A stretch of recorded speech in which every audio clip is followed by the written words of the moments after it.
Can I give CBD to my kid just to calm them down? Today, we're going to talk about CBD for kids, what's safe, what's effective, and when you need THC.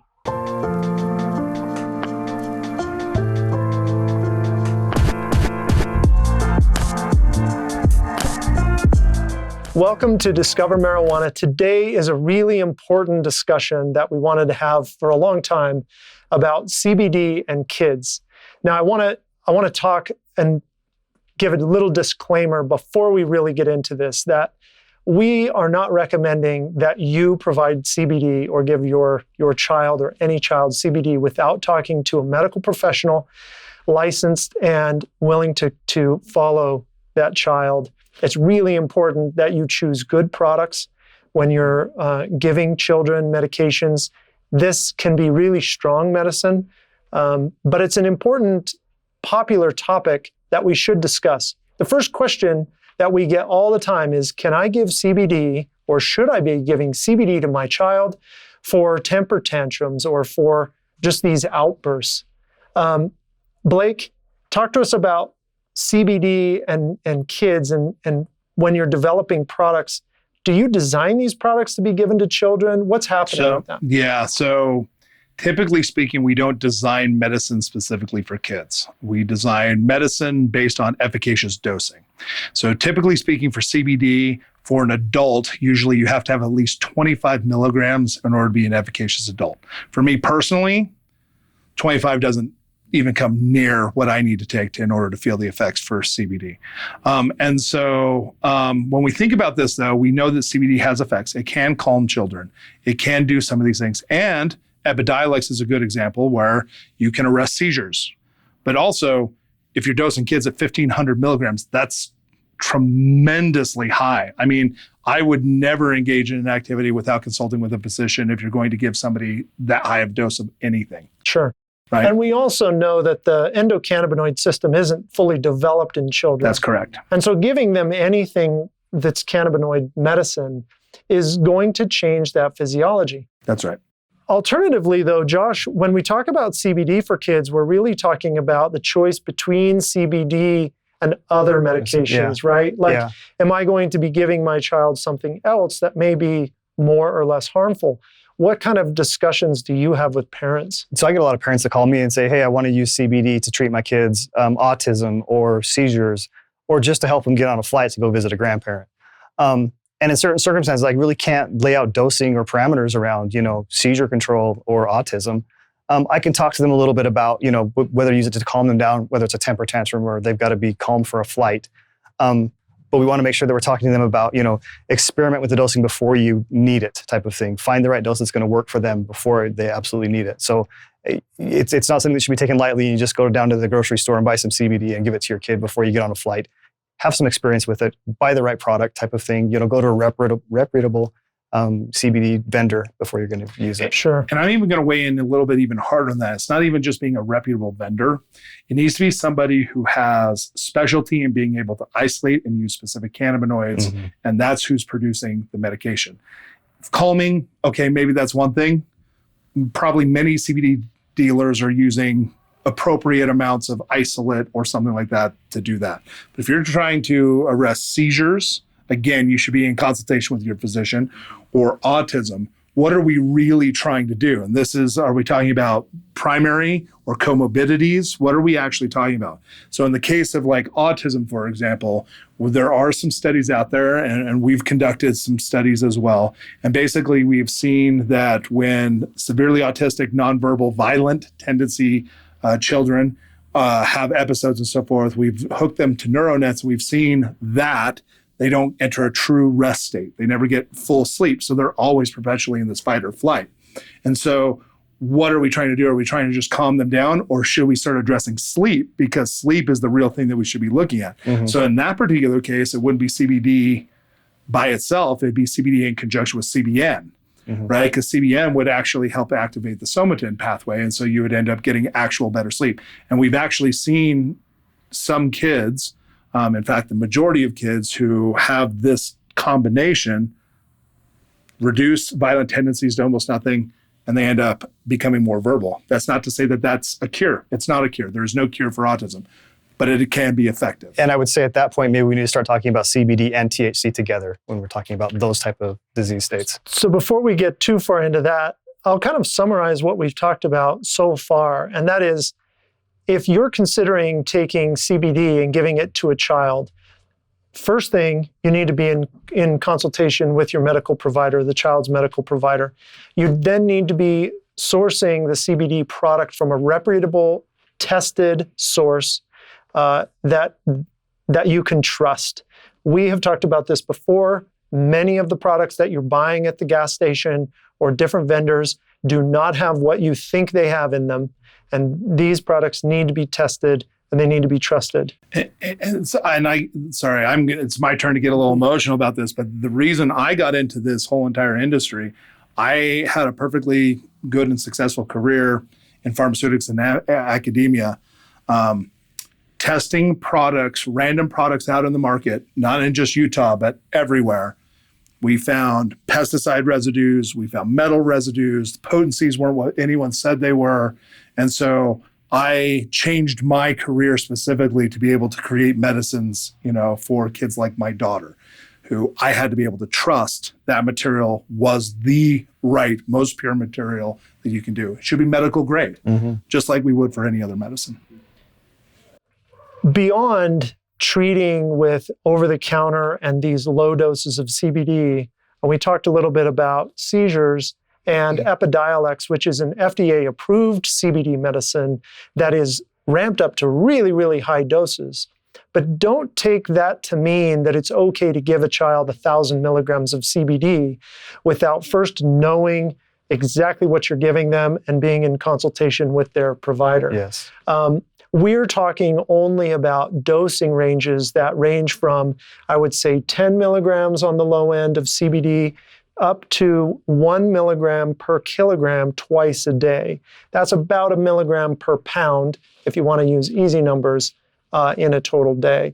Beyond that, even that amount, you really need to be talking to the pharmacy and your medical provider. But to your point, Josh, when do we want to move beyond? We've tried CBD, we've tried talking to our provider, we've ramped up the CBD, we still have an autistic child who this just isn't working. Do we, at that point, abandon cannabinoid therapy, or do we move beyond to a THC? We move beyond, in my opinion. You're going to get to a point where CBD kind of maxes out its effectiveness over a certain period of time and certain dosing. That's when we start to add in the THC to kind of give it a boost and kind of help, bring back some of that cannabinoid effectiveness in our system. And THC kind of helps us in that aspect. Yeah, and then let's talk about why that works scientifically, why you would actually use THC in this particular case. And it's because what's happening is, so CBD sort of taps down a lot of neurotransmission that's going on and blocking various pathways and so forth. THC will stimulate pathways. And so sometimes what's necessary to get somebody out of like a cyclical action train or something, this happens with my daughter, where she will get into a mode or behavior and she just keeps repeating that behavior over and over, and it's almost like she can't break out. Sometimes stimulus is a real easy way to break those chains. And so when you're stimulating dopamine, and it doesn't have to be at a level where you're actually being psychoactive, it just has to be enough to give a stimulant to break that cyclical action. That's why we see so much effectiveness in the studies that are coming out with a 1 to 20 ratios of THC versus CBD. And it's just that little extra bit that kind of, breaks that chain, like you said. Yeah, and we're talking about dosing, and I'm familiar with this with children that we treat, where you're giving, 5 drops of a 1 to 10 Zion tincture in the morning, and then you might be giving 3 or 4 drops if an event happens during that time. But these are low doses. For an adult, this would be not enough to even reach psychoactivity. Right. But it's enough to cause a response in that child. Also, one last thing that I think is also interesting scientifically is a little tiny bit of THC actually increases cellular uptake as well of your other cannabinoids. And so even on a CBD tincture by itself, a little hemp compliant amounts of THC usually is more effective than completely zero THC. You actually make a product that's like that, right? Yes, we do. 0.3% THC, or less, and it's extremely effective. Yep. It also can be used in other areas where, like in our other video about overdose, you can use your CBD product to kind of buffer that psychoactivity if you get a little too much. So is it possible to overdose with CBD? Like, we need to be watching these kids when we're giving CBD for overdose. What are the symptoms of overdose? So typically speaking, it's lethargy. And so especially a lot of kids are nonverbal. And so if you're going to start administering to them, you're the one, as the parent or guardian who has to be responsible for watching over them. If they're not acting like themselves, if they're tired, they're falling asleep, their meal, or, these types of symptoms seem to be universal and implying that they've had too much. And so that's one way. And I just also want to mention combining medicines like clozapam specifically because it's been studied, and CBD is important. Benzodiazepines and CBD can work together for sedation. So we always recommend that the first dose, and as you're titrating the dose, that be given in the morning so that they're not asleep and over-sedated at night. That's right. Yeah, that's right. I was also going to say, how do you know? We've talked a bit about reputable sources. How do you know what is a reputable source? Wherever you're buying your CBD from should be able to tell you where the CBD came from, what farm. They should be able to tell you if there's been soil analysis. They should be able to tell you if all the safety protocols that have happened for that farm, so they can trace it all the way from your table back to the original source. They should be able to know where it was processed. They should know how it was processed. They should know whether it's an isolate or whether it's a phytocannabinoid directly from the plant, meaning that it came out as a distillate versus something that's been chemically isolated. And there should be a COA attached to it where you can look at yourself that it's received testing and safety testing, and based on that COA, certificate of analysis, that it's safe. If the person who's selling to you can't answer all of that, be a little hesitant, which is why online CBD can be a little sketch. Sure. Do you guys have any ideas, a couple of other brand names that we can look to for good quality CBD other than Zion, if that's not readily available? Yeah. Going back to a point that Blake said, like being able to walk into any cannabis pharmacy here in Utah, they should have some there. Most of the reputable QMPs in Utah are going to have some there that you can purchase from. So those are the people you want to look for and seek out that are going to have good CBD. That's right. A couple brands. There are good brands out there. I mean, you could look at like Hemp Lucid and different groups like that. Boojum has some good stuff. Boojum has some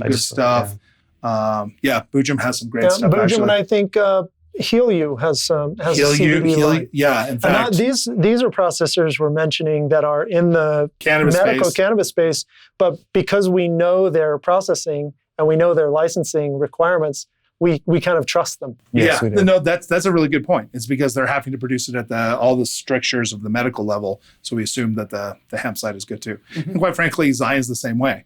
So we have something called Intrepid Biosciences, which is our actual hemp side of our business. And that's, so.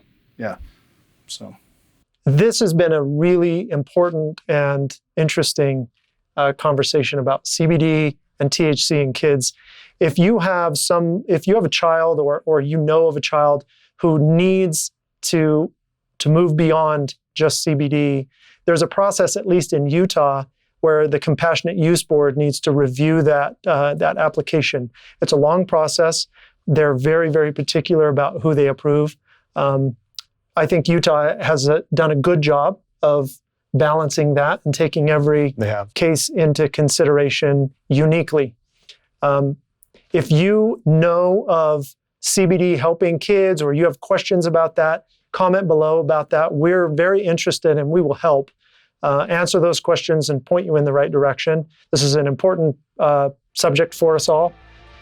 Thanks for watching. This is Discover Marijuana. Be sure to subscribe as we talk about other cannabinoid therapy and targeting different symptoms with cannabinoids.